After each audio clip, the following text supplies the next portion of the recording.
Meriofert boxes should be kept at room temperature away from sunlight. There are packs of 150 and 75 units.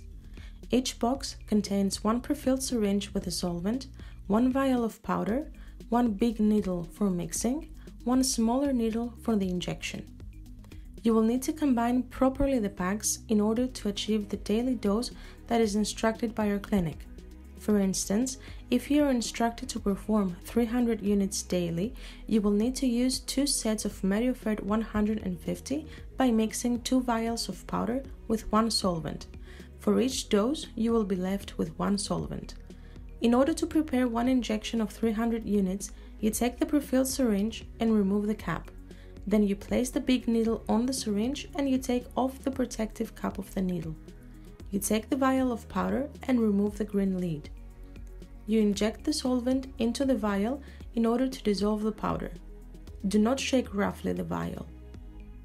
Instead, mix gently with circular motions, holding the vial and the syringe together.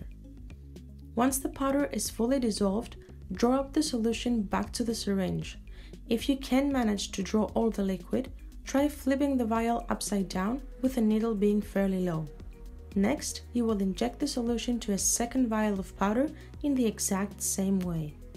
Now you have 300 units in the syringe. You put the plastic cap back on and carefully remove the needle. You remove the protective cap of the grey needle and you place it on the syringe. Then you remove the plastic cap of the needle.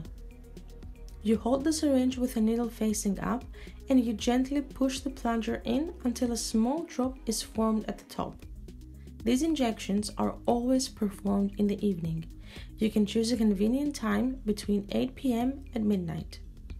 The size of the small needle is enough to reach the subcutaneous tissue. This means that the needle must be injected all the way. These are exclusively subcutaneous injections performed in the abdominal area. You choose a spot, different every time, 3 fingers away from the belly button, from the left, right or below, or in the hemicycle formed below the belly button area. Once you select the spot, you sanitize the area using a cotton soaked in alcohol. You gently pinch the area of the skin and inject the needle at a 90 or 45 degrees angle with a quick motion. You gently press the plunger continuously and not in a disjointed manner. Once the solution is fully injected, you remove the needle and with a cotton ball, you gently massage the area for 2 seconds in order to spread the medication properly. You dispose of the used syringes in a special container for infectious objects.